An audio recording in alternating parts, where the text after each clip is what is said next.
দোল খাচ্ছে বাতাসে, সুন্দর সাইজ এবং কালারগুলো খুবই সুন্দর আসতেছে।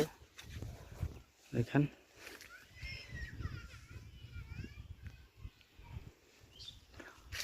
এখনো পাকতে শুরু করি নাই, তারপরও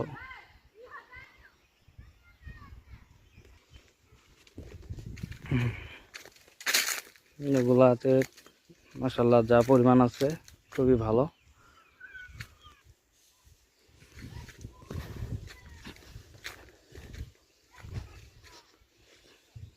তো আমগুলো আমরা সর্বোচ্চ পরিমাণে ডেলিভারি করবো এবারে।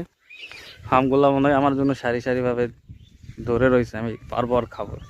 আমি আসলে এই আম দেখলে লোভ সামলাইতে পারি না, এত পরিমাণ খাই বলার বাইরে, প্রচুর পরিমাণ খাই। আম আমার পছন্দের, তার মধ্যে এই আমটা খুবই পছন্দের, না খুঁজলে আম আমার খুবই পছন্দের।